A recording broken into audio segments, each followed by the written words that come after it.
ये वेल तो ऐसा करते हैं कि आज हम लोग अपने अगले वीडियो को देखते हैं और सीखते हैं कि अगले वीडियो में हमको क्या क्या सीखना है।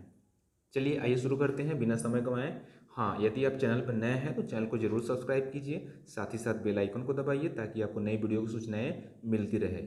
यदि आपको वीडियो पसंद न आए तो आप अनसब्सक्राइब बिल्कुल कर सकते हैं, इसमें कोई भी हिचक नहीं होना चाहिए, लेकिन वीडियो पसंद आए तो सब्सक्राइब जरूर कीजिए, ठीक है, और लाइक जरूर किया कीजिए।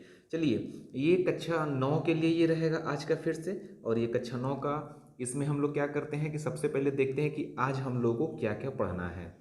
ठीक है, आज हम लोग को पढ़ना है संख्या रेखा यानी कि नंबर लाइन के बारे में सीख लेना है, प्राकृतिक संख्याओं के बारे में सीख लेना है, पूर्ण संख्याएं देख लेना है, ठीक, पूर्णांक देख लेना है, परिमेय संख्याएं देख लेना है, तुल्य परिमेय संख्याएं देख लेना है, अभाज्य संख्याएं देख लेना है और सह अभाज्य संख्याओं को सीख लेना है। तो चलिए शुरू करते हैं इसको। सबसे पहले हम लोग नंबर लाइन को देखते हैं। तो नंबर लाइन को देखने के लिए चलिए सबसे पहले हम यहाँ लिख लेते हैं नंबर लाइन यानी कि संख्या रेखा। ठीक है, पेन चेंज कर लेते हैं थोड़ा। चलिए यहाँ पे हम लोग सीखते हैं संख्या रेखा को। संख्या रेखा यानी कि इसे हम लोग कहते हैं नंबर लाइन। और हाँ देखिए, यदि आपको लगे कि समय बहुत ज़्यादा हो रहा है तो आप वीडियो की स्पीड थोड़ी सी बढ़ा दिया कीजिए। यदि आपको केवल रिवीजन करना हो तो वीडियो की स्पीड बढ़ा के रिवीजन करेंगे तो आप फटाफट हर एक चीज़ों को कवर करते जाएंगे। ठीक है, चलिए तो सबसे पहले देखिए संख्या रेखा क्या होती है। तो आप लोग शुरू से ही क्या किए होंगे, आप लोग स्केल को देखे होंगे या फिर स्केलिंग पढ़े होंगे। मान लीजिए कि ये हमारे पास एक स्केल है, ठीक है, ये हमारे पास क्या है, स्केल है, ठीक। और आप जानते हैं कि जब कभी भी हम लोग नंबर लाइन को पढ़ते हैं तो नंबर लाइन में कुछ हमको रिप्रेजेंट भी करना होता है। जैसे नंबर लाइन के बीच में हमारा जो होता है वो क्या होता है, जीरो होता है, ठीक है, ये आपने पढ़ा होगा। और कभी भी जब कभी भी आप लोग राइट साइड में भगते हैं यानी कि राइट साइड चलते हैं जीरो से, तो हमेशा कौन सी संख्याएं लिखी जाती है, धनात्मक संख्याएं लिखी जाती है। यानी इसमें आप क्या लिखते हैं, 1 1 2 3 4 5 6 7 8, ऐसे आप आगे बढ़ते हैं। यानी कि 1 2 3 4 5 6 7 8, और ये कहाँ तक जाती है, इनफाइनाइट तक चली जाती है। ठीक है, यानी कभी भी जब कभी भी आप शून्य से दाहिने तरफ भगते हैं तो हमेशा कौन सी संख्याएं लिखी जाती हैं, पॉजिटिव नंबर यानी कि धनात्मक संख्याएं। और कभी भी जब आप लेफ्ट साइड में भगते हैं, शून्य से लेफ्ट साइड में भगते हैं, तो कौन सी संख्याएं लिखी जाती हैं, ऋणात्मक संख्याएं। जैसे -1, -2, -3, -4, -5, -6, और ऐसे करके इनफाइनाइट तक, -1, -2, -3, -4, -5, -6, और ये कहाँ तक जाती है, इनफाइनाइट तक जाती है। तो संख्या रेखा क्या होती है, संख्या रेखा वह रेखा होती है जिसमें हम लोग संख्याओं को रखते हैं या संख्याओं को देखते हैं। तो यही हमारा क्या कहलाता है, संख्या रेखा कहलाता है। मान लीजिए आपको कहना है कि आप 7 को संख्या रेखा पर दर्शाइए। हमने क्या कहा, हमने कहा 7 यानी 7 को संख्या रेखा पर दर्शाइए। ठीक है, तो देखिए बहुत ही आसान ऐसे प्रश्न होते हैं, ऐसे प्रश्न हमको आगे मिलेंगे भी। तो जब कभी भी आपको संख्या रेखा पर किसी भी नंबर को दर्शाना होता है तो आप हमेशा कहाँ से शुरू करते हैं, आप हमेशा शून्य से शुरू करते हैं। यानी शून्य से चलना प्रारंभ करेंगे, यानी आप यहाँ से चलना प्रारंभ करेंगे। और किसको हमको दर्शाना है, चूंकि हमको 7 को दर्शाना है, और 7 किस में दिया है, धनात्मक 7 दिया है। यानी कि हम शून्य से किधर चलेंगे, दाहिने तरफ। शून्य से जब हम दाहिने तरफ चलेंगे तो हमको जहाँ भी 7 होगा वही हमारा ये क्या हो जाएगा, हमारा ये हो जाएगा संख्या रेखा पर 7 को निरूपण। यानी संख्या रेखा का जो संख्या रेखा है इस पे 7 का निरूपण कहाँ हो जाएगा, 0 से 7 पे जब हम जाएंगे तो यही हमारा इसका निरूपण हो जाएगा। वैसे ही यदि कहा जाए कि संख्या रेखा पर 2 को निरूपित कीजिए तो कुछ मत कीजिए, 0 से चलना प्रारंभ कीजिए। चूंकि धनात्मक 2 है तो 2 पे आके आप रुक जाइए, यही हमारा क्या हो जाएगा, संख्या रेखा पर 2 का निरूपण। माइनस का 5 कह दे तो कुछ नहीं, आप बाएं तरफ चलेंगे और कहाँ रुकेंगे, 5 पर। ये हमारा क्या हो जाएगा, -5। ठीक है, उम्मीद है ये क्लियर होगा। चलिए अगला हमको क्या सीखना है, अगला हम लोगों को सीख लेना है इसमें अगला हम लोगों को सीख लेना है हमारा क्या हो गया, इसमें हमारा संख्या रेखा हो गया। संख्या रेखा को हमने सीख लिया। अब सीख लेते हैं प्राकृतिक संख्याओं के बारे में, उसके बाद पूर्ण संख्याएं, फिर पूर्णांक के बारे में। चलिए, तो संख्या रेखा में देखा जाए तो संख्या रेखा में कौन कौन सी संख्याएं आती हैं। संख्या रेखा में हमारा यहाँ पे देखेंगे तो शून्य भी आता है। संख्या रेखा में क्या क्या आता है, संख्या रेखा में शून्य भी आता है, धनात्मक संख्याएं भी आती हैं और ऋणात्मक संख्याएं भी आती है। अब हमको सीख लेना है प्राकृतिक संख्याएं, तो चलिए इसी नंबर लाइन के द्वारा ही हम लोग सीख लेते हैं। अब हमको क्या सीखना है, अब हमको दूसरा सीख लेना है प्राकृत संख्याएं। प्राकृत संख्याएं नेचुरल नंबर, और इसको हमेशा किससे रिप्रेजेंट किया जाता है, कैपिटल एन से। नेचुरल नंबर को यानी प्राकृत संख्याओं को कैपिटल एन से निरूपित किया जाता है। देखिए प्राकृतिक संख्याएं क्या होती हैं, केवल संख्या रेखा का या फिर संख्या रेखा पर रखी गई धनात्मक संख्याएं। कौन सी संख्याएं, धनात्मक संख्याएं ही क्या कहलाती हैं, नेचुरल नंबर यानी कि प्रकृत संख्याएं कहलाती हैं, प्रकृत संख्या होती है। कुल मिला के देखिए, केवल संख्या रेखा की बात मत कीजिए, केवल धनात्मक संख्या कह दीजिए। जितनी भी धनात्मक संख्याएं होंगी, केवल और केवल कौन सी, धनात्मक संख्या है, यानी हम कह सकते हैं ओनली पॉजिटिव नंबर। जितनी भी पॉजिटिव नंबर होती हैं वही हमारी क्या कहलाती हैं, प्राकृत संख्याएं कहलाती हैं, प्राकृत संख्याएं कहलाती हैं। जैसे प्लस में आप कुछ भी लिख दीजिए, 1 2 3 4 5 6, ऐसे करते करते कहाँ तक, इनफाइनाइट तक। इनफाइनाइट तक कब जाइए, धनात्मक संख्याएं होंगी तो कौन सी संख्या कहलाएगी, प्राकृत संख्या कहलाएगी। ठीक है, चलिए नंबर लाइन पे ये संख्याएं किधर होती हैं, तो नंबर लाइन पे ये संख्याएं जीरो के दाहिने तरफ होती हैं। तो आप यहाँ कह सकते हैं कि प्राकृत संख्याएं संख्या रेखा पर शून्य के दाईं ओर होती है। यानी कि यदि ये हमारा संख्या रेखा है तो संख्या रेखा पर शून्य के दाहिने तरफ जितनी भी रेखाएं होती हैं सभी संख्याएं क्या होती हैं, पॉजिटिव होती हैं, और इसी को हम लोग क्या कहते हैं, प्राकृत संख्याएं कहते हैं। ठीक है, चलिए अब थोड़ा हम लोग अगला देख लेते हैं। ठीक है, जब हम लोग अगला देखेंगे तो अगला हम लोग देख लेते हैं और ये देखते हैं कि हमको अगले में क्या देखना है। तो अगले में हम लोग को देख लेना है, अगले में हम लोग को क्या सीख लेना है, तो अगले में हमको सीख लेना है पूर्ण संख्याएं। ठीक है, यानी कि होल नंबर, पूर्ण संख्याएं, होल नंबर। और होल नंबर को किससे रिप्रेजेंट करते हैं, W से। कैपिटल का W से हम लोग होल नंबर को रिप्रेजेंट करते हैं। देखिए तो कुछ नहीं, संख्या रेखा पर यही जो हमारी संख्या रेखा है ना, तो यदि हम प्लस के दाहिने तरफ जाते हैं तो ये हमारा क्या होता है, सॉरी, यदि हम शून्य के दाहिने तरफ जाते हैं तो ये हमारा क्या होता है, धनात्मक संख्याएं, और इसी को हम लोग क्या कहते हैं, प्राकृत संख्याएं भी कहते हैं, इसी को हम लोग नेचुरल नंबर भी कहते हैं।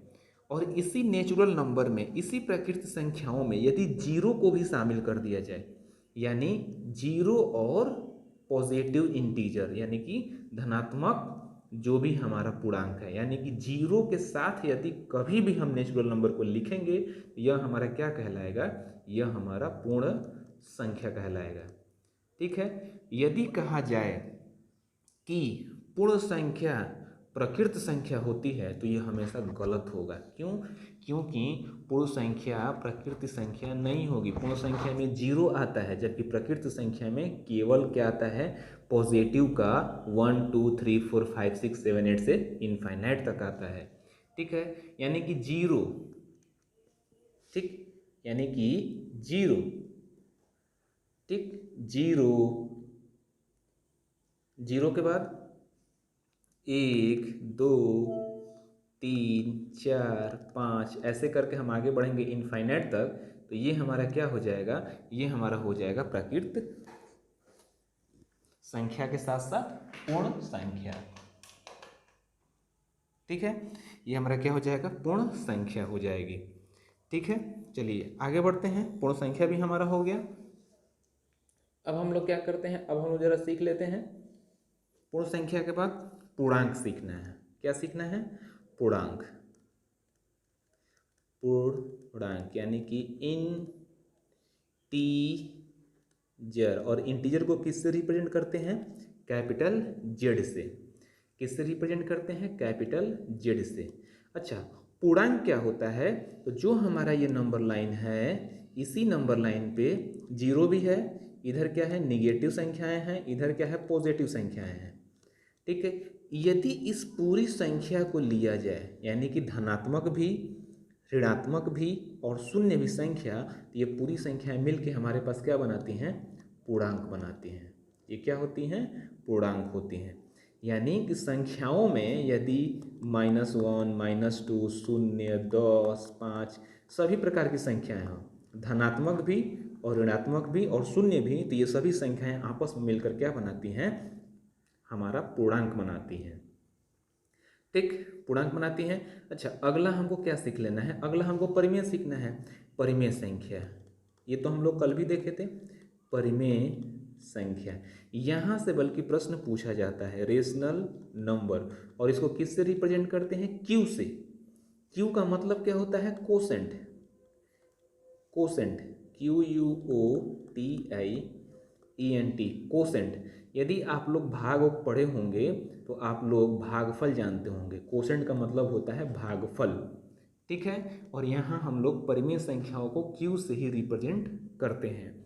अच्छा, परिमेय संख्याएं क्या होती हैं, तो हम लोग सीखे थे कि वह संख्या जिसको अंश बटे हर के रूप में लिखा जा सके, जहाँ जो हर होता है वो कभी भी 0 नहीं होता। यानी कि कोई भी नंबर जिसको अंश बटा हर के रूप में लिख सकें और हर का जो मान हो कभी शून्य न हो, तो वो हमारा क्या कहलाएगा, वो हमारा परिमेय संख्या कहलाएगा। और परिमेय संख्या को किससे रिप्रेजेंट करते हैं, कोसेंट से, यानी क्यू से। एग्जाम्पल देखिए, 0, प्रश्न सबसे अधिक पूछा जाता है, क्या 0, क्या 0 एक परिमेय संख्या है, क्या 0 एक परिमेय संख्या है। तो आपका उत्तर होना चाहिए हाँ, 0 एक परिमेय है, परिमेय संख्या है। अच्छा, तब आपसे प्रश्न पूछा जाएगा कि आपने 0 को परिमेय संख्या क्यों कहा, तो आपका सीधा सा सवाल का जवाब क्या हो जाएगा कि भैया 0 को हम लोग 0/1 भी लिख सकते हैं। ठीक, 0 को क्या लिख सकते हैं, 0/1, और जब 0 को 0/1 लिखेंगे तो ऊपर वाला क्या कहलाता है, अंश, नीचे वाला क्या कहलाता है, हर। और यहाँ हर जो है, यानी कि हर जो है वो किसके बराबर है, 1 के। 0 तो है नहीं, और कंडीशन भी यही कहती है कि जब अंश बटा हर हो और हर का मान 0 न हो तो वो संख्या क्या कहलाती है, परिमेय संख्या। इसीलिए हमारा 0 क्या होता है, परिमेय संख्या होती है। एक और कॉमन प्रश्न पूछा जाता है बच्चों से कि, एक और प्रश्न पूछा जाता है कि 2 परिमेय संख्याओं के बीच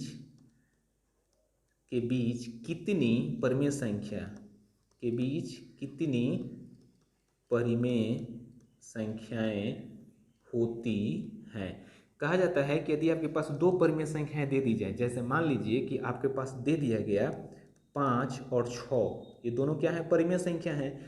इस दोनों परिमेय संख्याओं के बीच में, यानी कि इसके बीच में कितनी परिमेय संख्या होंगी, तो आपका आंसर हमेशा होना चाहिए कि अनंत होंगी, इनफाइनाइट होगी। 2 परिमेय संख्याओं के बीच कितनी परिमेय संख्या होती है, तो 2 परिमेय संख्याओं के बीच अनंत, इनफाइनाइट परिमेय संख्याएं होती हैं। इसको हम लोग आगे एक्सरसाइज में इम्प्लीमेंट करेंगे कि 2 संख्याओं के बीच कैसे हम लोग अनंत परिमेय संख्या ज्ञात कर सकते हैं, इसको हम लोग आगे सीख लेंगे। अच्छा, परिमेय संख्या आप लोग सीख लिए। अब हमको इसमें क्या सीखना है, तुल्यात्मक प्रमेय, या फिर इसको हम लोग कहते हैं तुल्य परिमेय संख्या, इक्विवेलेंट रेशनल नंबर। अच्छा, इक्विवेलेंट रेशनल नंबर क्या होता है, तो देखो हमारे पास मान लो उदाहरण में दिया है कि 1/5 कोई हमारे पास परिमेय संख्या है, तो 1/5 को आप लोग क्या लिख सकते हैं, 2/10 भी लिख सकते हैं। इसको क्या लिख सकते हैं, 3/15 भी लिख सकते हैं। देखो कैसे, एक यदि अंश में हमने 2 से गुणा किया है तो हर में भी क्या किया, 2 से गुणा किया, तो जब अंश में 1 से गुणा किया है तो 2 हो गया है, और हर में भी 2 से गुणा किया है तो 10 हो गया है। यानी 1/5 को और हम क्या लिख सकते थे, 2/10। अच्छा, अंश और हर में 3 से गुणा करेंगे तो क्या आ जाएगा, 3/15। और वैसे ही 4 से करेंगे तो क्या आ जाएगा, 4/20। वैसे ही 5 से करेंगे तो क्या आ जाएगा, 5/25, 5/25। तो ये सभी आपस में क्या है, तुल्यात्मक है, यानी कि एक दूसरे के क्या है, इक्वल है। तो इसी को जब कभी हम लोग किसी परिमेय संख्या को ऐसे यानी किसी संख्या से गुणा करा के लिखते हैं तो ये हमारा क्या कहलाता है, तुल्य परिमेय संख्या कहलाती है। और याद रखना, गणित का नियम है कि जब कभी भी आप अंश में किसी भी नंबर से गुणा कराएंगे तो उसी नंबर से आपको हर में भी क्या करना पड़ता है, गुणा कराना पड़ता है। इसीलिए जब हमने यहाँ 2 से गुणा कराया है तो नीचे भी 2 से हमने गुणा कराया है। ठीक है, आपको तुल्य परिमेय संख्या पता चल गया। अच्छा, लास्ट क्या है, लास्ट क्या है, अभाज्य संख्या। अभाज्य, तो अभाज्य संख्या तो सीधा है, वे संख्या है जिनका जिन संख्या का गुणनखंड एक वह स्वयं वह संख्या होती है, स्वयं वह संख्या होती है, वह संख्या होती है, क्या होता है, अभाज्य संख्या कहलाता है, अभाज्य संख्या कहलाता है। मतलब क्या हुआ सर, कोई भी संख्या ले लो, कोई भी संख्या तुम ले लो, यदि उसका गुणनखंड, मान लो कि हमने कोई संख्या लिया 5 और आपसे पूछा जाए कि 5 अभाज्य संख्या है कि नहीं, तो आप देखेंगे कि 5 का गुणनखंड क्या हो सकता है, 5 कौन कौन सी संख्याओं से कट सकता है, या फिर कहें हम लोग की वे संख्याएं जो एक या अपने आप से कटे। तो 5 केवल 1 से कटेगा, नहीं तो 5 से कटेगा, ना तो 2 से कटेगा, ना तो 3 से कटेगा, ना तो 4 से कटेगा, ना तो 6 से कटेगा। अच्छा, वैसे ही 3 ले लिया जाए, 3 भी या तो 1 से कटेगा या तो 3 से कटेगा। अच्छा, 4 ले लिया जाए तो 4 1 से भी कटेगा, 2 के पढ़ा में भी आता है और 4 के भी पढ़ा में आता है। तो देखो हमने यहाँ क्या लिख सकते हैं, जिसका गुणनखंड केवल 1 या स्वयं, या गुणनखंड की जगह अच्छा होगा संख्या जो केवल एक व स्वयं से विभाजित हो, स्वयं से, यहाँ लिख दीजिए स्वयं से विभाजित हो, सबसे बढ़िया रहेगा, स्वयं से विभाजित हो, वही हमारा क्या कहलाता है, अभाज्य कहलाता है। यहाँ पे 4 हमारा अभाज्य नहीं हो जाएगा, ये हमारा भाज्य हो जाएगा। लेकिन 5 हो गया, 3 हो गया, 7 हो गया, 11 हो गया, 13 हो गया, ये सब हमारे क्या होते हैं, ये सब हमारे अभाज्य संख्याएं होती हैं, प्राइम नंबर होती हैं। और प्राइम नंबर का केवल 2 ही फैक्टर होता है, या तो 1 या तो वो संख्या स्वयं। अच्छा, अब आता है सह अभाज्य संख्या, सबसे लास्ट रहेगा सह अभाज्य संख्या।